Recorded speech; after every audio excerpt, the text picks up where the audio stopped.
Good morning. First and foremost, I'd like to thank the hospital, the doctors, the nurses, the allied health for inviting me to today's celebration of World Thrombosis Day. The theme of this year is Open Eyes to Thrombosis, and don't wait until tomorrow. Open your eyes to thrombosis today. World Thrombosis Day is celebrated on October the 13th all over the world, and usually there will be a month-long activity to highlight the issues of thrombosis, especially on deep vein thrombosis and pulmonary embolism. And I thought this year, in the midst of this pandemic, it will be good if I can kill two birds with one stone. So I shall touch on the topic of COVID and thrombosis. And my name is Dr. Liew Ngoh Chin. I'm a vascular surgeon. I have no conflict of interest. I think it's important for us, first of all, to understand COVID.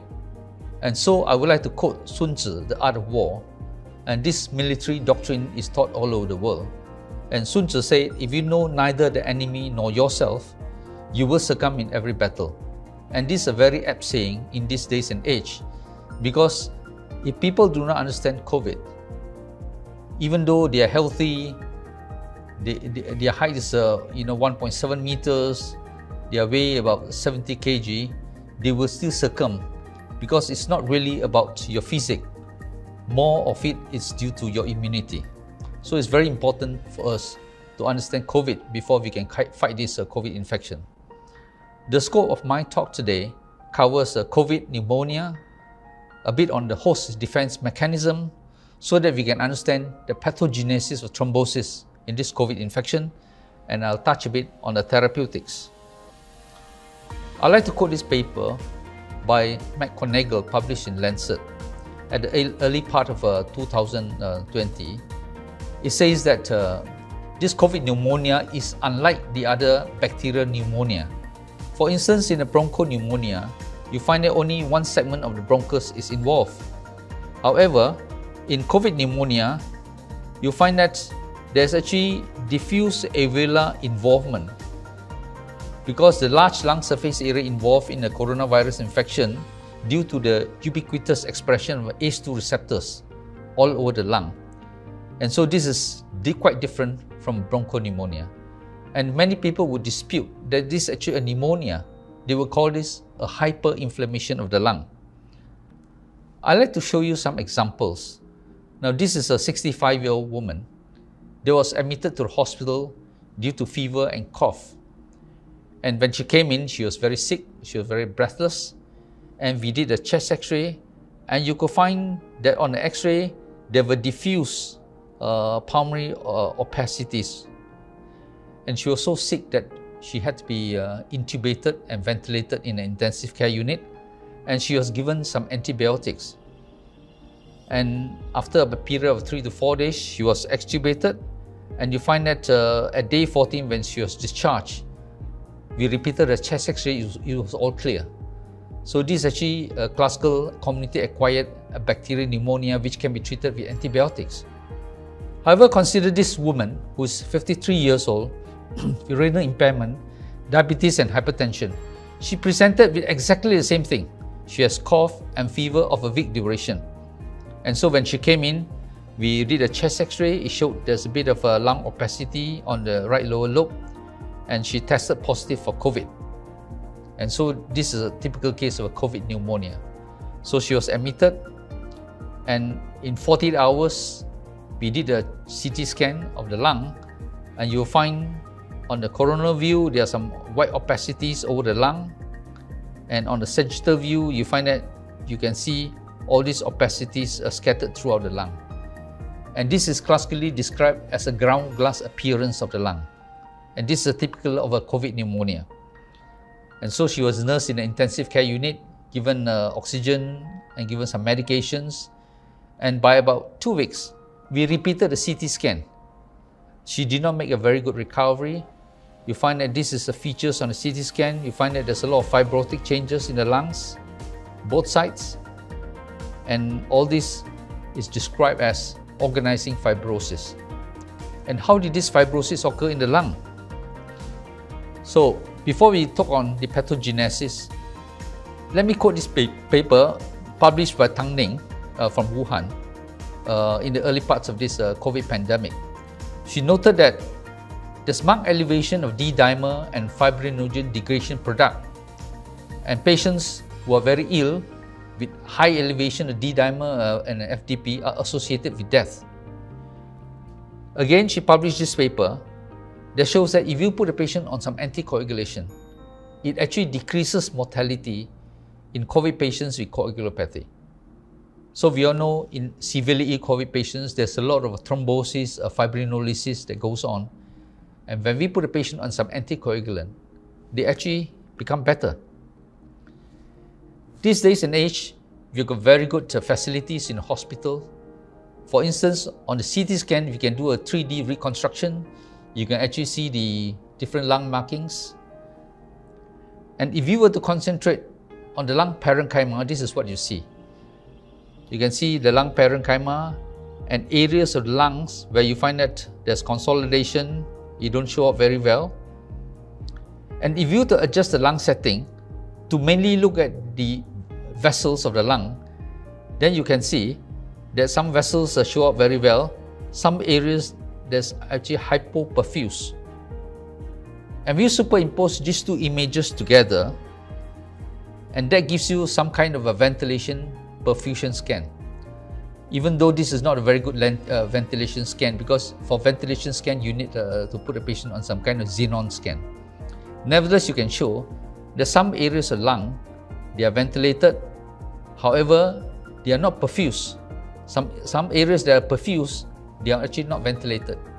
And this is a classical picture of a person with COVID pneumonia.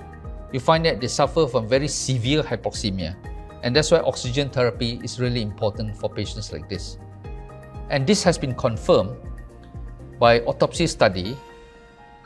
This is actually a paper quoted multi-institution autopsy study from Italy and New York. And what they found was there's actually diffuse alveolar damage in 87% of the patients. And you can see there's a diffuse alveolar damage, and there's a large vessel thrombi in 42%. These are the clots inside the pulmonary vessels. And small vessels showed basement membrane duplication, endothelial swelling, and cytoplasmic vacuolization. And so we ask ourselves, how then do the alveolus being attacked by COVID, and this is a vessel, alveolar vessels, how did they go from this stage to this stage where there's a lot of inflammation, there's a lot of thrombosis in the pulmonary vessels? I'd like to quote this paper from McGonigal again, and it says that when the virus affects the lung, it goes to the interstitium, and this interstitium, you find that they will affect the venules and the arterioles, and there'll be a lot of pro-inflammatory cytokines being secreted, and it is these pro-inflammatory mediators that cross the interstitium into the blood vessels, and these cytokines and procoagulant, they actually causes this thrombosis. It is interesting that these coagulopathies do not occur in the pulmonary vessels alone. It would appear that this coagulopathy occur throughout the whole body. This is a survey that outlined the current VT management practices for hospitalized patients with COVID-19 and brings to attention the need for well-conducted epidemiological studies and clinical trials. So in this study, they were looking at how people were dealing with venous thromboembolism in COVID patients. And in this survey, they found that 78% of the respondents, they recommend prophylactic anticoagulant for all hospitalized patients. So it would appear that thrombosis do not occur in the pulmonary vessels alone. It occurs throughout the body. And we all know this because there have been studies that look at the high risk of thrombosis in patients with severe SARS-CoV-2 infection, a multi-center prospective cohort study. And this actually study published by French doctors. They look at 150 COVID patients, and 42% of these patients actually suffered from thrombotic complications. The pulmonary embolism is 16.7%, and most of these patients have elevated D-dimer and fibrinogen. And thrombotic complications, when they look at those COVID patients with ARDS or acute respiratory distress syndrome versus those not due to COVID, you find that preponderance of thrombotic complications occur in COVID patients with ARDS, up to 11.7% versus 2.1%. So we ask ourselves, if systemic thrombosis occurs in very ill COVID patients, does it occur with other patients that do not have any COVID, but due to sepsis, due to other cause? Yes. This is an older paper published by Kaplan, published in Chest 2015. They look at VTE incidence and the risk factors in patients with severe sepsis and septic shock. It's a prospective study that looked at 113 patients. All the patients had prospective ultrasound evaluation. The mean Apache score is 18.2. Apache stands for acute physiology and chronic health evaluation. The higher the score, the sicker the patient. And all the patients received thromboprophylaxis as per the guideline. And despite all these thromboprophylaxis, the significant VTE occurs in many of these patients. And the VTE incidence is 37.2%. So despite anticoagulation, a third of these patients still suffer from thrombosis. So we all know systemic thrombosis do not occur in COVID patients alone. They also occur in patients with other forms of sepsis and septic shock. We all know thrombosis, especially deep vein thrombosis, is common in surgery because they're all affected by this Virchow's triad of endothelial injury, circulatory stasis, and hypercoagulable state. Now, we understand endothelial injury. If you were to put a catheter in the vein for a long time, that catheter can cause thrombosis. Circulatory stasis, we can also understand. If the patient is lying down, supine, not moving, there will be stasis, and cuff vein can form thrombosis. However, this hypercoagulable state is rather ill-defined. And we all know cancer patients, patients with sepsis, patients in trauma, they all suffer from this hypercoagulable state. But this is something more difficult for us to define. This is a duplex scan of a popliteal vein, and you can see if you are moving, the flow of the vein is upwards, and there will be valve preventing this retrograde flow of the vein. And anterior to this is actually your popliteal artery. And so you can imagine if a patient undergoes anesthesia or the patient is immobilized in bed, you find that the flow actually slows and patient can actually suffer from a deep vein thrombosis. However, the pathogenesis of thrombosis in COVID is a bit more difficult to understand because we all know patients with sepsis has got this thrombophilic state.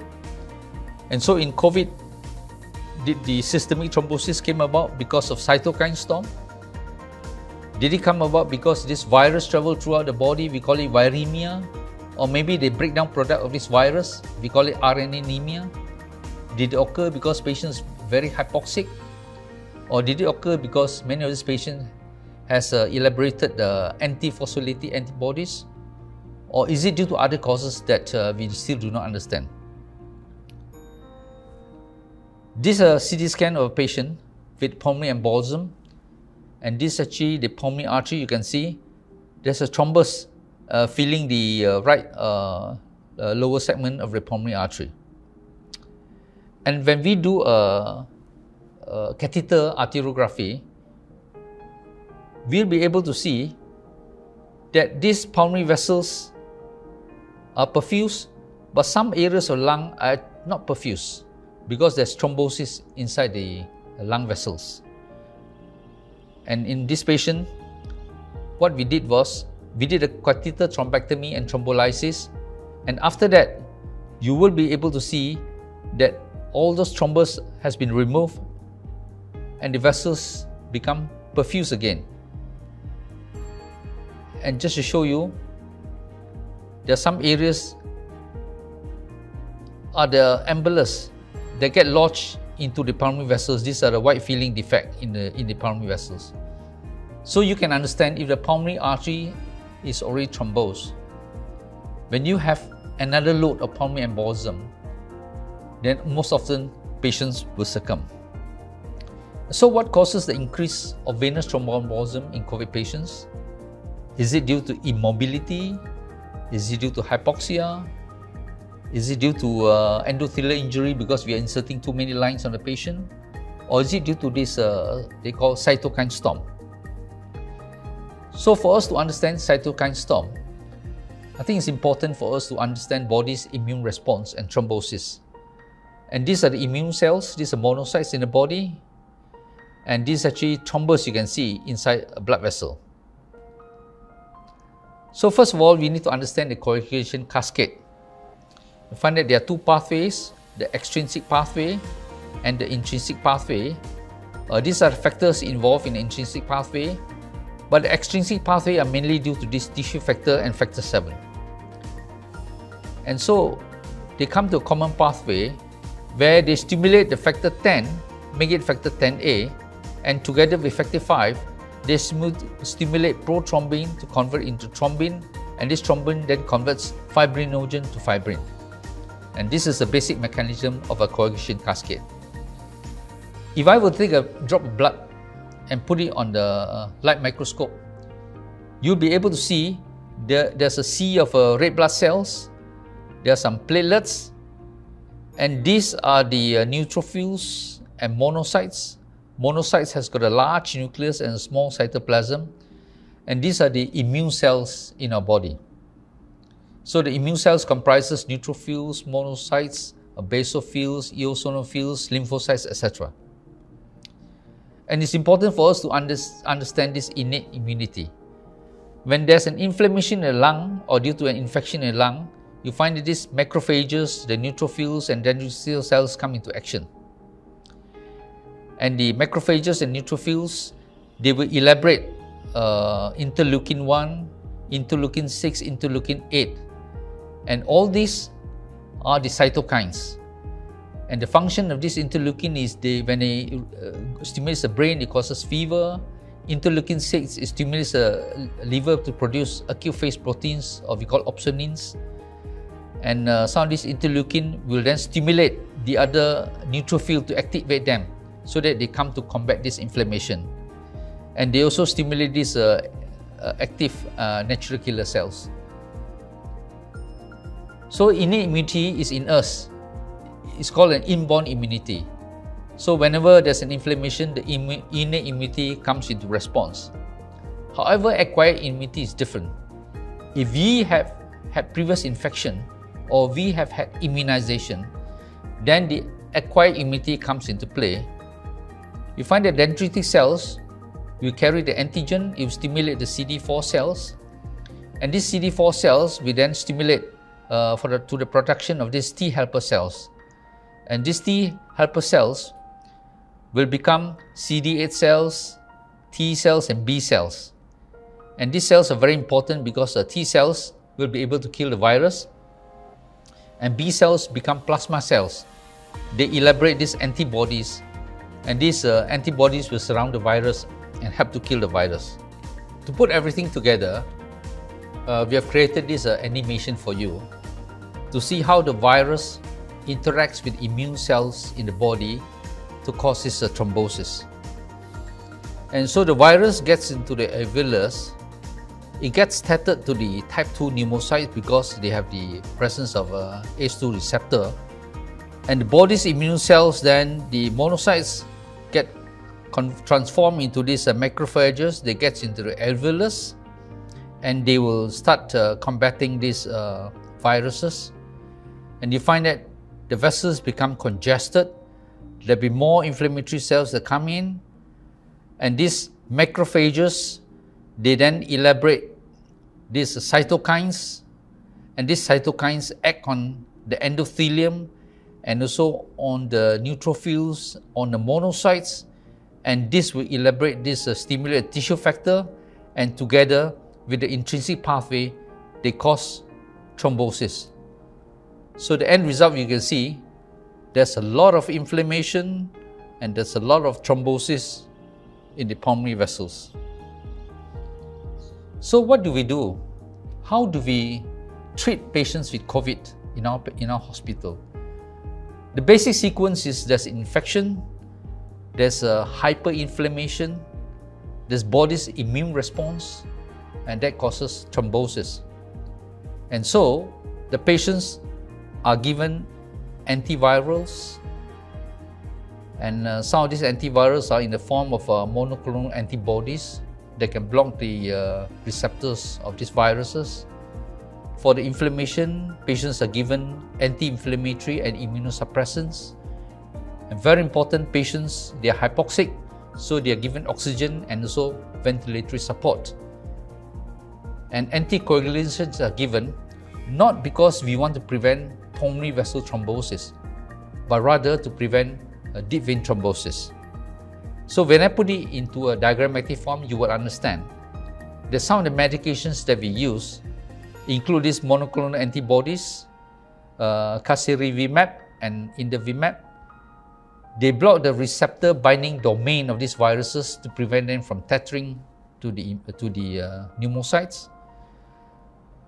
And the antivirals that we have include remdesivir, favipiravir, ivermectin, and molnupiravir. And I must say that initially there's a lot of hope for this remdesivir. However, remdesivir has been shown to be not effective as an antiviral. Ivermectin is still very controversial because there are no studies to support the use of ivermectin. And the only thing that we have right now is molnupiravir, which is an oral form of antivirus, and its efficacy are still awaited. We are waiting for a larger trial to come out. Very important for the immune response, we put a patient on methylprednisolone or dexamethasone or this interleukin-6 inhibitor, there's tocilizumab. And so this has been proven that interleukin-6 plays a role in pulmonary vessel thrombosis. And then patients are given anticoagulant, and I should say that anticoagulant, it will be able to prevent pulmonary vessel thrombosis, but there are no studies that show that it actually prevents pulmonary vessel thrombosis. It's mainly given to prevent thrombosis of the larger vessels, and such as the arterioles and so the veins. And so the American Society of Hematology guideline for the use of anticoagulation, they actually recommend all the patients should be given prophylactic anticoagulant for those severely ill COVID patients. And this slide is a very crowded slide, but it's a very important slide. It shows COVID-19 vaccine BNT162 elicits human antibody and T-cell responses. And this is actually the slide published by Liew Ngoh Chin that forms the basis of this Pfizer vaccine. And this is actually the way how we can actually prevent this virus by taking this vaccine. Rather not prevent getting this viral infection, but to prevent death or very severe illness. So we need to take on this vaccine. So in summary, ladies and gentlemen, COVID induces severe inflammation of the lung. It is the immune response that causes cytokine storm. There's a lot of pulmonary vessel thrombosis in severely ill patients. There's also associated systemic thrombosis. As of today, there's still lack of an effective antiviral. The key management are prevention, immunomodulation, and respiration support. And very important, vaccination. Now, you might think that this is actually the last slide. However, you're wrong. This is actually a beginning. Because when we look at epidemics and pandemics throughout the world, in the 1346 up to 1855, there's this Black Death. It's due to the rats, and it's caused by a bacteria we call Yersinia pestis. In 1817, we have cholera, and we all know cholera is due to this bacteria called Vibrio cholera, and these are all bacterial infections that has caused pandemic. And shortly around the First World War, you find that you have this in 1918, you have this Spanish flu due to a virus. And from the First World War until today, 2019, you find that this COVID-19 that came in. All these are viral infections. And between 1918 and 2019, in this 100 years, there have been multiple episodes of these virus pandemics throughout the world. You remember the severe acute respiratory syndrome 2003 mainly occurs in Asia. You remember H1N1 that spread throughout the world. You remember 2012, you have this Middle Eastern respiratory syndrome, and all these viruses here are actually due to this coronavirus. And so I believe in next 30 years or 40 years or so, there will be another epidemic or pandemic of substantial proportion. And I believe it is because the population in the year 1346 is probably 500 million, and right now we have actually reached about 7 billion in 2019, and perhaps other living things need to thrive in this globe. And so due to overpopulation, I think more viruses will come in. I'd like to thank you very much for inviting me to participate in this World Thrombosis Day celebration, and I'm ready to take any questions.